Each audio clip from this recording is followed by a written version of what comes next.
in the UFO world when so much is coming to the surface, as we've talked with Linda Howe recently about RAF Bentwaters and listened to first-person interviews by people who were there who have not spoken about this in 30 years.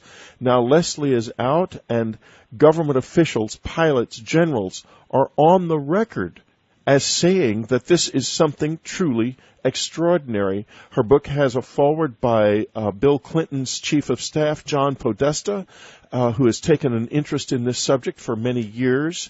And we're going to be asking Leslie about things like disclosure and what the government's actual position is. Why does it lie? It's so an extraordinary situation exists. There is overwhelming proof that something very strange is going on in our skies, and many of us would say in our lives too. And yet, government lies, science is passive, and the media is at best nervous. Leslie, why is it like this? Well, Whitley, thanks for having me on today. I mean, that certainly is a huge question. Maybe we should break it down into different components. Well, I was hoping we'd go in that direction. Yeah, I mean, in the book, basically, as you said, I'm bringing forward a lot of people who have actually written their own pieces for this book, which is one of the amazing things, is that you're reading the actual words that they have written. I'm not just telling you what they say. I do discuss the issue of government secrecy and why the fact that we had the end of when Project Blue Book closed, the government made the statement that they were no longer going to be investigating this, and obviously they have been, because we have documents that show they have been. And, yes.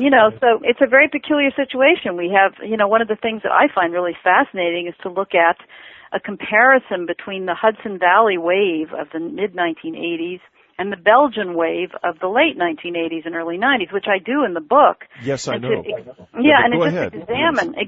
the differences between how the two governments handled a very similar event.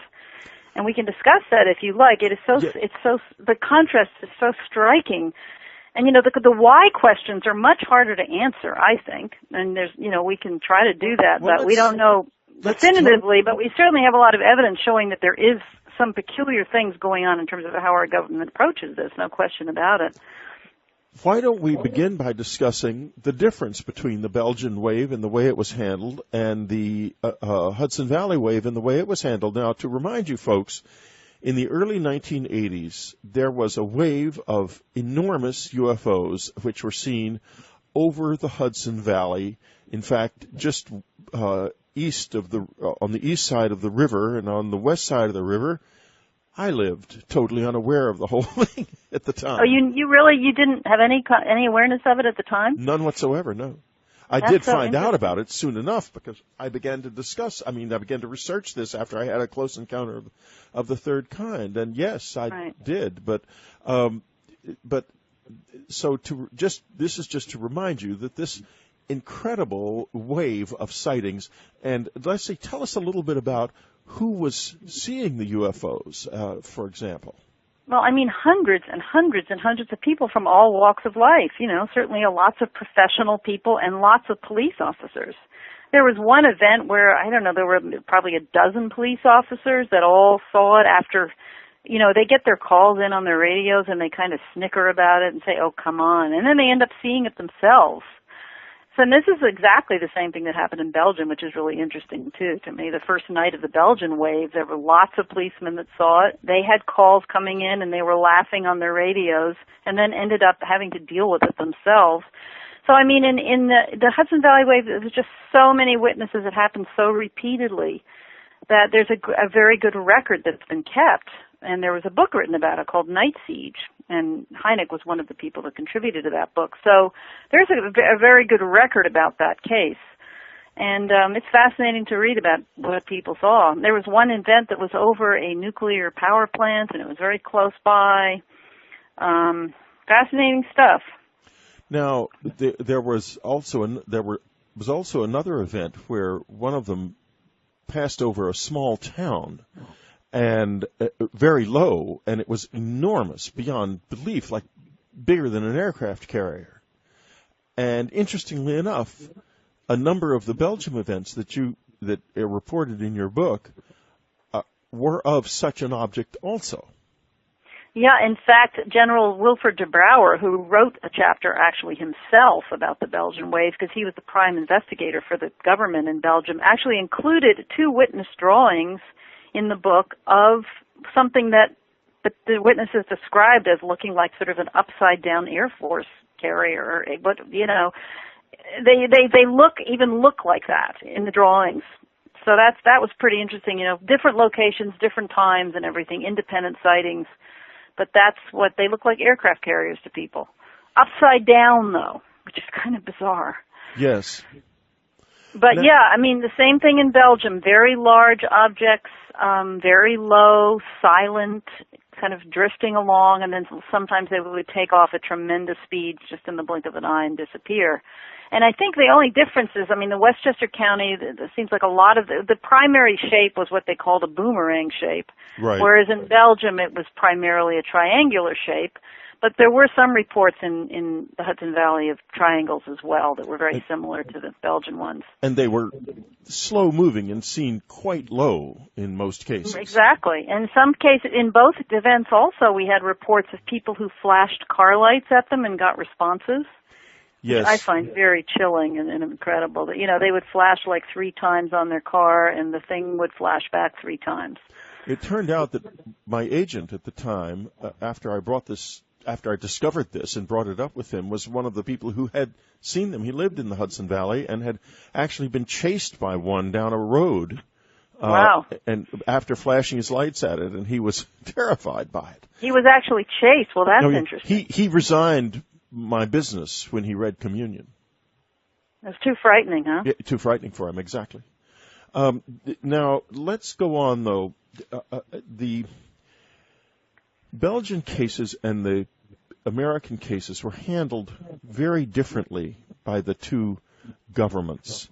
In the Belgian case, tell us what some of the differences, what some of the things that the United States did or didn't do were. Okay, sure.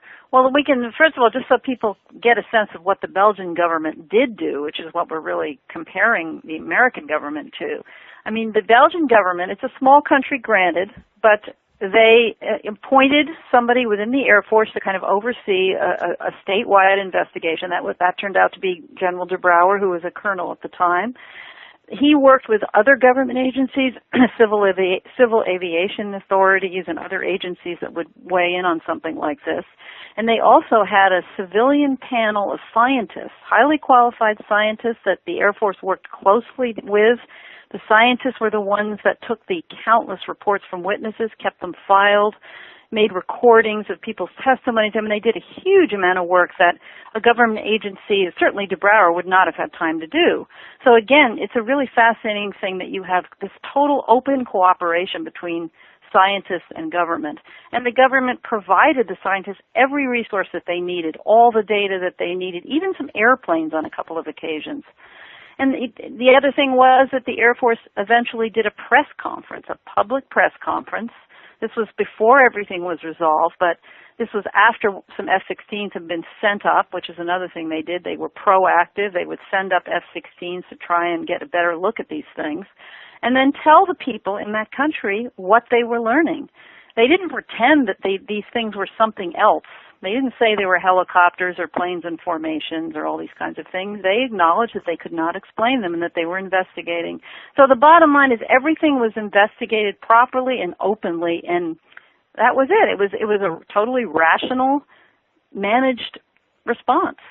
And by contrast, as everybody probably knows and can assume, just given what they know about this problem, in America, there was absolutely no response from the government. There were no press conferences. The other thing in Belgium, you had this fabulous photograph that was taken, which was the Air Force tracked it down. It was analyzed in numerous laboratories by numerous scientists. We had a photograph out of the Hudson Valley, but no government agencies analyzed it. They just paid absolutely no attention. And all the witnesses were left with their sightings with no place to go, no focal point, no research scientists that they could speak to, and no government that was helping them try to figure out what was going on, even though their airspace was being invaded by these huge objects. I mean, it is really shocking when you think about it. And when they ignored it, basically. And when that happens, what occurs is folklore, mythology, rumors take over. And totally, yeah. Witnesses are silenced by fear of ridicule. Now, General de Brouwer states in his paper in your book about the debunkers, and debunkers did come after the Belgian sightings, mostly from the Western media and from the American skeptical community, stating that because of the fact that there had been no radar returns in one case, that this was all nonsense. It was all a mistake. Can you tell us a little bit about what the debunking response to the Belgian case was? Yeah, and the irony is, Whitley, that it's still going on now. I mean, just a few years ago, there was a big debunking paper that came out saying that these objects were helicopters. I mean, it's absolutely ludicrous. But yeah, I mean, this object could not be picked up on radar. These Belgian objects actually, that's not true. I think they were picked up on radar a few times. Oh, they were? But he's saying here that they seized on the one case where they weren't. Okay, man, this might have been the F-16 launch, and they had some trouble with it. I mean, the debunkers have been going after this case. F-16s didn't pick it up. Exactly. One of the F-15's onboard radar wasn't functioning properly. And, General de Brouwer and the Air Force conceded that they didn't have definitive data on that particular, escapade because of that problem. There were some equipment failures with one of the radar systems. But, there's always going to be the debunkers that no matter how irrational what they have to say is, they continue to come after it. And as I said, they did something just a few years ago. It's on the Internet. Saying that these silent objects seen by many, many people, and even despite the incredible photograph that we have, were helicopters. Right. So, and General de Brouwer takes this very seriously. I mean, he told me that, he just can't tolerate this kind of thing, and he responds. He's very involved with responding to this kind of stuff. He says something very important here. He says their real objective is to misinform people, create confusion, and ridicule sightings. Now, in other words, there's an agenda, and goodness knows what James Oberg has said now about your book is nothing short of phantasmagorically bizarre. He said, tell us a little bit of what he said and how you respond to it. Yeah, I mean, I haven't responded yet, Whitley, because I'm actually in the process of writing a response to him, and I have to say I'm so grateful to him for giving me this opportunity to write something that's going to be on the MSNBC website because of his, little point that he raises, which, the point he raises in his article is that pilots are like the worst witnesses for UFO events. And, right. I mean, I don't think, he has a few papers that show that he cites some kind of data, blah, blah, blah, blah, blah. The bottom line is, in these cases, all of these cases, the really well-documented ones that I'm dealing with in my book, and some are actually written by the pilots themselves, they all involve so much more than just a fleeting sighting by a pilot. The ones he's talking about are when they quickly see something and it's gone. Yes. And maybe they would misidentify it because they're more concerned with safety and kind of getting away from it than they are anything else. But he leaves the impression almost that pilots can't see. When I read what he had written, I thought, my God, should we even be flying with these people? Exactly. I mean, you're going to put their lives in their hands. Right. But the point is, most of the cases that we're concerned with anyway involve much longer duration sightings. They involve many, many witnesses. They involve radar, so many other components. It's one thing if you just see something for a couple of seconds. Anyone might misidentify it. Now, Leslie, he has a very dark purpose here. His purpose is to keep the debate from advancing beyond where it is now and has been public debate for 60 years. He wants to stop the debate cold and to get you engaged in debating, essentially repeating a debate that has been had in various ways since the beginning of the modern phase of this phenomenon. And when we get back, we're going to ask Leslie what her reaction to that is, and how can we do what she aims to do in this book, which is to advance the debate to the next level. What is the next level? Are we getting closer to contact? Is it up to us? What shall we do? We'll be right back. You're listening to Whitley Strieber's Dreamland Online. Subscribers, we're really feeling the pressure of the recession, so if there's any chance you can find friends who would like to subscribe and get turned on to this wonderful website and programming, please do it now. We could really use your help. We're talking to Leslie Kean. Her book, UFOs, Generals, Pilots, and Government Officials Go on the Record, forward by John Podesta, Bill Clinton's former chief of staff. You've got to get this book. This is the real stuff. It's one of the great classic UFO books already, just having been published, and it represents 10 years of work on Leslie's part. It contains statements from a number of very authoritative figures, in addition to John Podesta's foreword. And Leslie, before we left the air, we were asking the question of why is there this seemingly well-organized response within Western civilization and Western culture that seeks to keep this debate from advancing to the next level, which is what is going on. But they don't want to get there. Why not? Yeah, I mean, Whitley, again, I have so much trouble with the why questions. I mean, I know that there are lots of fears in people's minds about this issue. You know, the government has been avoiding it for decades, and I don't know how orchestrated how unified or orchestrated these debunkers are, people like Oberg. All I know is sort of what's going on. It's very hard for me to respond to why it's going on. You probably know more about that than I do, actually. Maybe so. But it's just that, I've looked at sort of the history of it. I can see, we've got going all the way back to the Robertson panel back in the 1950s when the Right. CIA kind of initiated this whole notion of debunking and recommended that all government intelligence agencies debunk UFOs and that they, infiltrate civilian groups and all this stuff. And I think this momentum just developed certainly within the culture and within the media. And then you have the Condon Committee thing coming out, all the scientists completely back off, and we're just sort of left in this void here with a bunch of researchers, very talented people, keeping the whole thing going, and there's just this terrible fear and desire to avoid it. I think people don't want to face the profound implications that this issue has, if indeed we are to definitively prove that these objects are extraterrestrial. Or if people don't want to face that. Even if we can't prove that they're extraterrestrial, Leslie, what if we can prove that they are intelligently controlled? That's enough. Exactly. Or that there's something that is not coming from here, whether they're extraterrestrial, interdimensional, who knows what.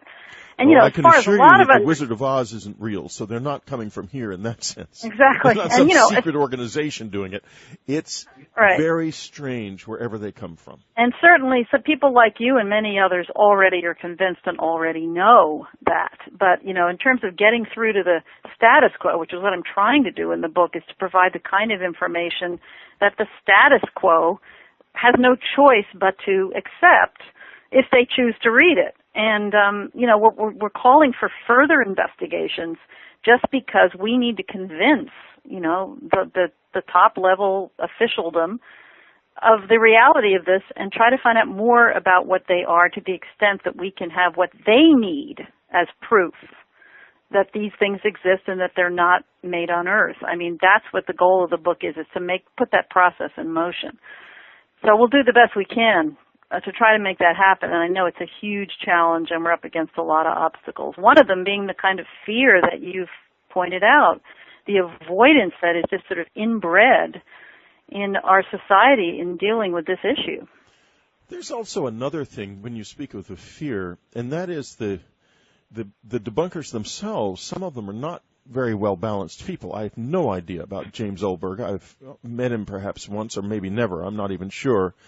But I did know Philip Klass pretty well, and without going into it too deeply, he was a nod man and a man with an extraordinary ego, really very, very powerful ego. He lived with his mother until old age, and then eventually got married.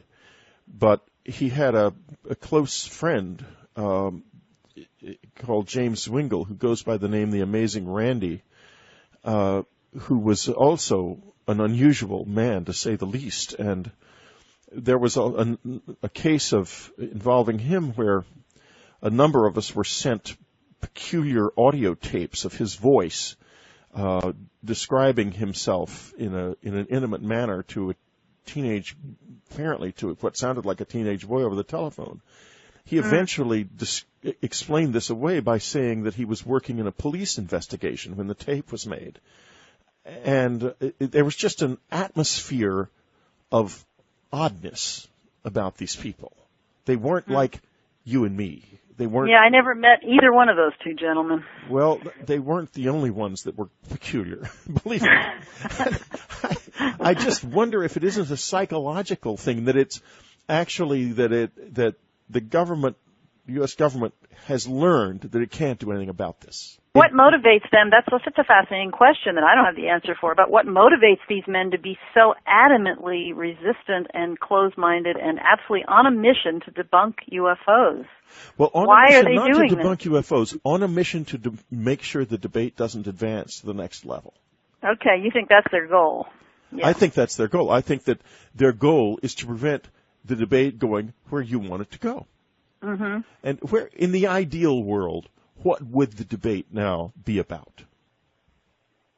Right. It would be a lot further along than it is, that's for sure. It would be dealing with the level that you've talked about it as well, and Bud Hopkins and John Mack and others, where they're actually dealing with possible beings that are involved as well. But we're nowhere near that yet in terms of, you know, the official, the system, the official, whatever you want to call it, the government, the scientific community, the people that have the power in this world. And those are the people that I tried to put together the information that I thought could best reach that particular group, because I think until we break through on that level, we're going to be stuck. We need to break through on that level, and I just hope this book is going to make some headway in doing that. Well, do you think that it has a chance? I certainly do, or I would never have spent too, Leslie. all the hard work. I mean, I really believe in it, and I'm standing behind it, and I have the vision. I carry the vision all the time that it's going to achieve its goal, and I have that kind of energy behind it. I mean, you know, I never would have worked as hard as I did to put this together if I didn't really believe that it could help. And I'm hoping it's going to make a big difference. I'm just standing behind it in that way. Well, the interesting thing is that what you've done here is very powerful, because instead of authoring the book yourself, you've gone to the sources in each case, and these are highly authoritative figures.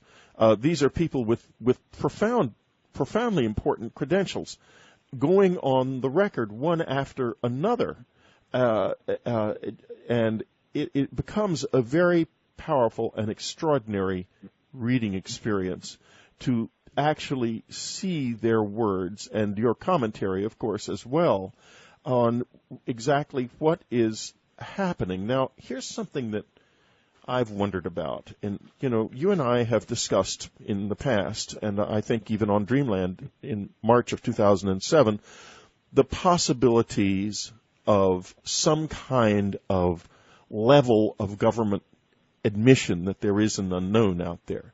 Because if it just even is at a low level, if NASA were to say, yes, some sightings are unknown, that could open the door to some really useful investigation. But instead, not even that. And could it be that they actually do know a good bit more about it, and inevitably that as soon as they even acknowledge it on a very small scale, they're going to be deluged with people saying, well, what happened to me? I don't know the answer to that. I mean, I assume that's possible, but I do think that if there is some kind of secret research program going on that's buried really, really deeply in a special access program or something, I don't think it's there. I think it should be, but I don't think it is. Okay, well, wherever it is, assuming that something like that exists, when these officials are approached about this subject, I mean, they have no idea about any kind of secret project. They're as ignorant as anybody else. I don't know how coordinated all of this is. But I think that you're right. I mean, there may be some kind of agenda behind it all to be concerned about what the implications would be if they did even acknowledge the simplest thing, as you said, which is simply that there is something unidentified. For instance, at O'Hare Airport, they could have just said, well, the witnesses reported seeing such and such. We can't explain what it was. And that is what other countries say, Whitley. That's what's so interesting. Again, not just Belgium and the Hudson Valley, but there's other countries around the world which give press conferences about events like the one at O'Hare and acknowledge to their people that we cannot explain what this thing was. And nothing horrible has happened as a result. There have not been any public panics or economic crises or anything else. It's just sort of like the rational thing to do. And in this country, we cannot seem to do that, to just admit that there's something there that we couldn't explain. And that, in O'Hare they went as far as to say it was weather, right, which is one of the more absurd explanations I've ever run across for an event for what we know happened there. They're still doing that. That was in 2006. Right. And so they're still making that claim.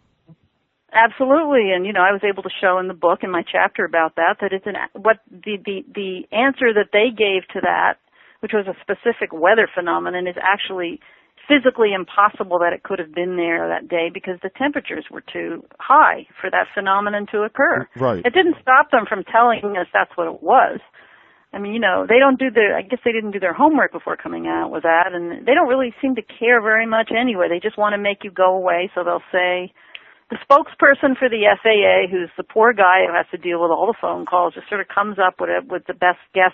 He even called it a guess to me on the phone, the best guess that he could come up with. And that's as far as our government will respond to something like this. And something that is an aviation safety hazard, without a doubt. You have a foreign object hanging out over an airline terminal at rush hour in one of the world's busiest airports. I mean, do you ignore something like that? Well, apparently, and yet not always. Just last week, there was a anecdotal report from Sudbury in Canada of an extensive military operation, apparently, that involved the appearance of UFOs and helicopters and jets. So, and it appeared to the witnesses on the ground that one of the helicopters may have been firing something at a UFO at one point. Mm-hmm. So there seems, and these reports are not uncommon. They're not unknown. They are uncommon. However, if you go back to the testimony of Dr. Milton Torres, whose story was outed, as it were, by the British Ministry of Defence in their October 2008 release of documents, of UFO-related documents. They released a document saying that when he was a pilot in the Air Force, he had been among those ordered to scramble by the U.S. Air Force over Surrey and to approach and attack a large UFO that was hanging over Surrey. And just as he started to fire his rockets, this was in 1957, the object, which was the size of an aircraft carrier, simply disappeared. Now, right. So there's obviously a level of interest of some sort that we're not being told about. Otherwise, they wouldn't be taking military action. Absolutely true. And then, the story of Milton Torres reminds me of two of the incredible stories in the book that were actually written again by the primary participants. So it's very similar to the 1976 Iranian case and the 1980 Peruvian case. The Peruvian case. Yeah. Why don't you tell us about these cases? Yeah. I mean, in the Iranian, what's interesting about it is a lot of people probably know something about this case in Iran because there was a 3-page Defense Intelligence Agency document filed about it. But what's amazing here is that you're actually getting to hear about it from the pilot who attempted the firing, and there's a lot more detail that he's provided than has ever come out before about this case. And basically, in a nutshell, he's now a general, by the way, General Parviz Jafari. At the time was an Air Force pilot, and he was sent up by a general to try to get a better look at this huge diamond-shaped, multicolored object that was hanging in the skies over Tehran. And another plane has been up. Just a moment, Leslie. On October the 22nd, 2005, we interviewed him on Dreamland, And subscribers, you can listen to that interview. It's still in the archive. Go ahead, Leslie. Fantastic. Yeah, it might be a really good time to replay that or have people listen to it again. Yeah. Anyway, and as I'm sure he talked about in your interview too, these projectiles started to come out towards him. These smaller round objects from this larger object, and were heading right for his plane. And he did attempt to fire at that point because he thought they were going to hit him. And it happened 3 or 4 times that he attempted to fire at these projectiles, and each time when he was just about to press the button that would have released the heat-seeking missile, his equipment went out. Just at the last moment, and it was just this very uncanny kind of situation, as if somehow whatever the thing was out there seemed to know when it was going to happen and was able to disable his equipment. And it happened too many times to have just been a coincidence. So that's really an extraordinary story, and he describes what it was like for him to be in the situation he was in up there facing this object, this huge, brilliant thing. And it's then these smaller a remarkable things. account in the book. Yep, and then how something landed, and then they heard these beeps coming from that location for days afterward, even though there was absolutely nothing there. That's a very odd situation. Very bizarre, because of course, one of the things that any close encounter witness immediately discovers is that invisibility is part of this, and something was there. I would bet my bottom dollar on it. If it's making a sound, something's there making a sound, right? But nobody could see anything. And then they were looking around in the sand to try to find some kind of burns or disturbances. They couldn't find anything. But even though they had seen something land there. So that's a pretty interesting interpretation, that you got the invisibility thing going on. I mean, a lot of amazing events happened in that case. And then he talked also about what it was like when he landed and how he was briefed by the U.S. government official and how he's taken to the doctor. I mean, it's pretty interesting. The other case in Peru, another pilot also attempted to shoot down a UFO. Leslie, we're going to take another little brief break here. Okay. We'll be right back. You're listening to Whitley Strieber's Dreamland Online. We're talking to Leslie Kean. Her new book, UFOs, Generals, Pilots, and Government Officials Go on the Record. You can get it in any bookstore. Don't miss it. It is an important book. Forward by John Podesta, Bill Clinton's former chief of staff, who takes a deep interest in the UFO subject, and we will be talking a little bit more about him with our subscribers and Leslie in our subscriber section.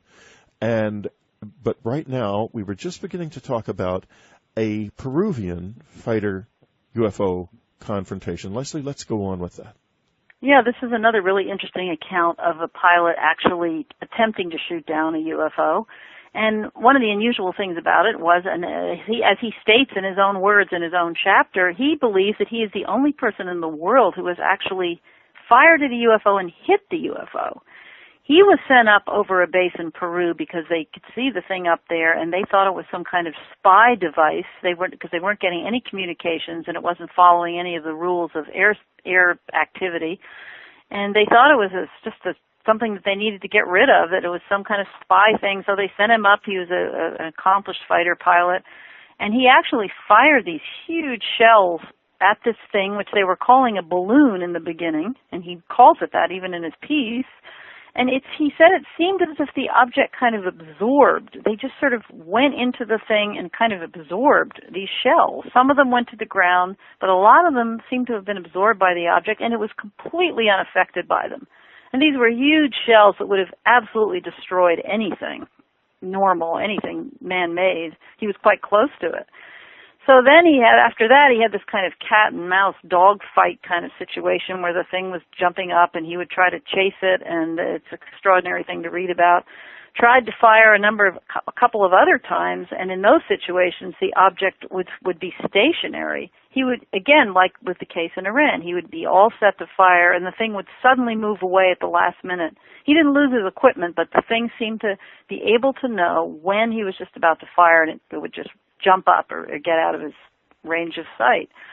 And then he went up to it very high up and got a very, very close look at the thing and describes in detail to the readers what the object looked like. And then he went back down and described what happened there. Again, it's another fascinating story. You're reading about it in the person's own words, which is just, as you said, quite an amazing thing to do. And it's riveting. It sounds like science fiction, but the thing is, it's not. Both of these cases, both Iran and Peru, were so well documented, and in fact, both were documented by our own government. There are government documents from the United States, not only about the Iranian case, but also about the Peruvian case, both of which occurred after the close of Project Blue Book, when we weren't supposed to be interested anymore in UFOs. So, they're both extremely well documented cases.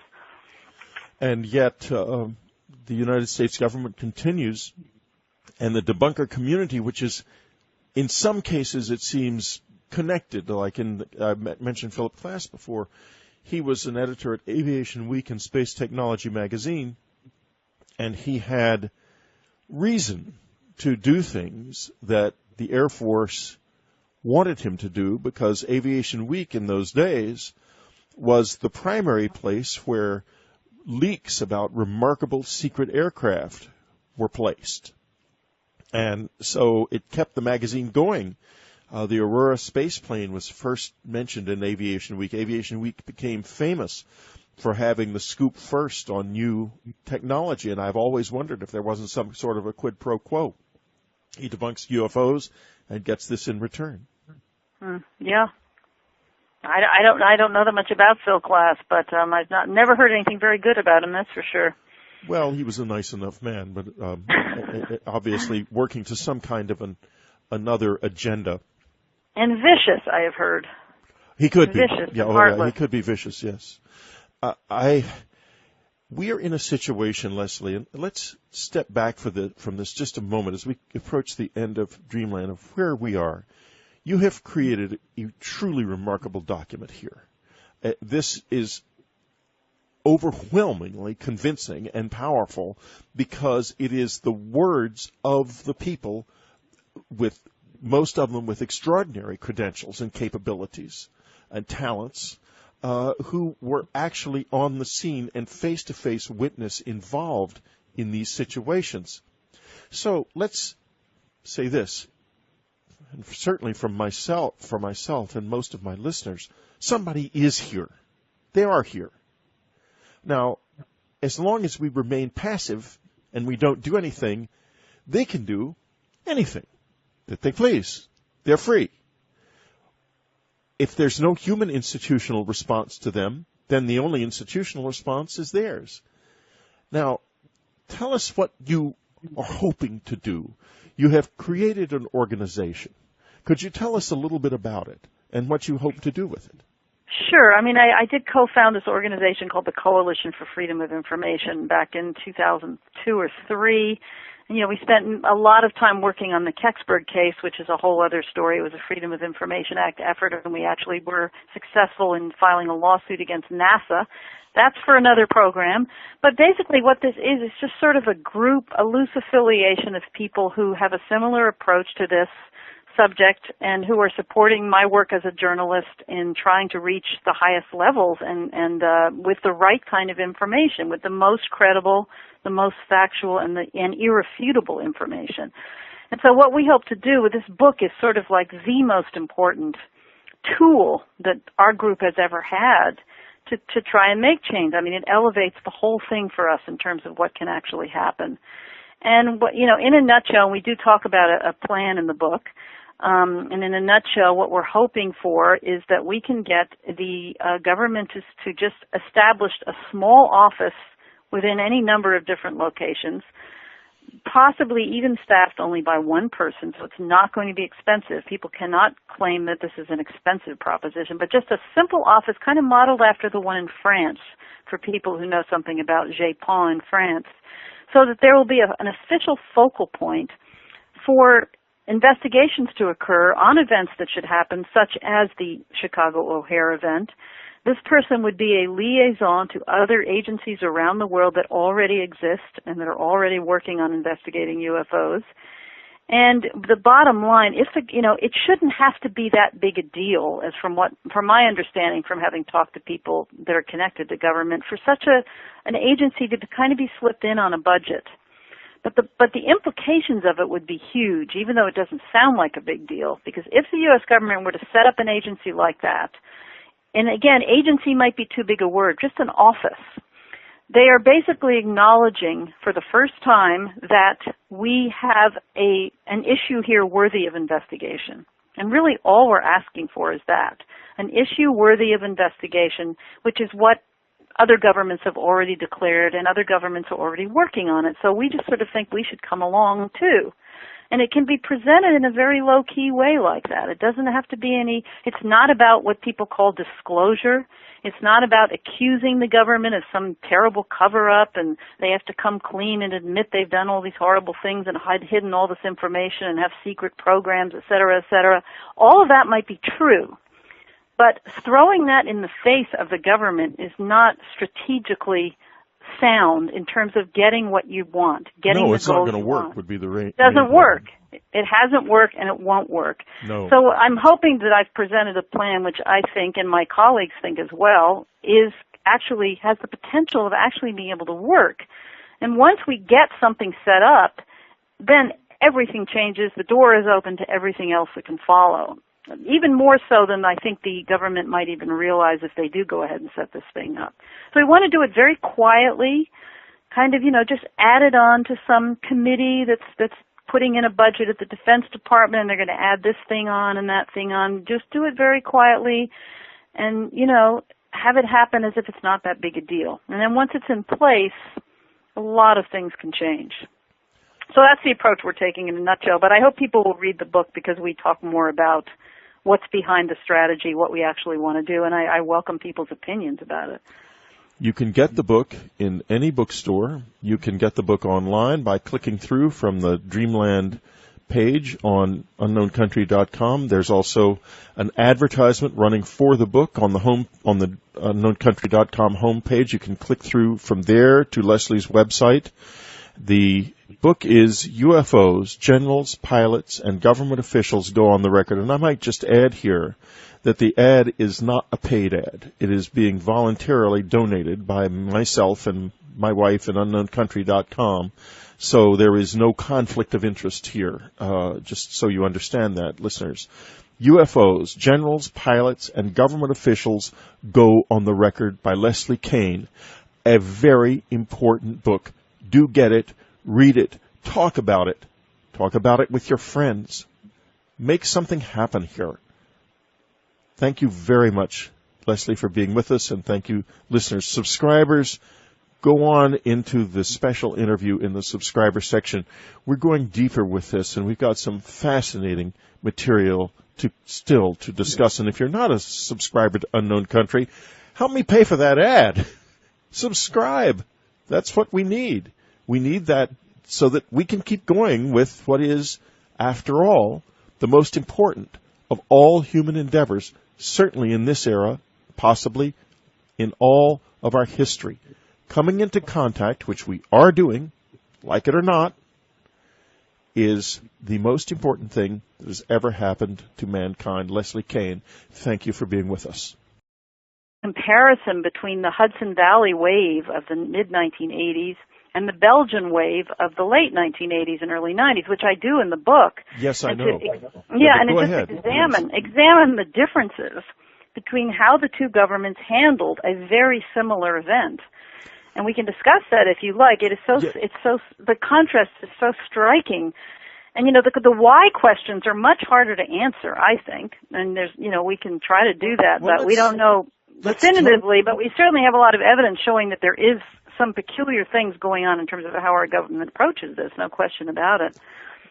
Why don't we begin by discussing the difference between the Belgian wave and the way it was handled and the Hudson Valley wave and the way it was handled. Now, to remind you folks, in the early 1980s, there was a wave of enormous UFOs which were seen over the Hudson Valley.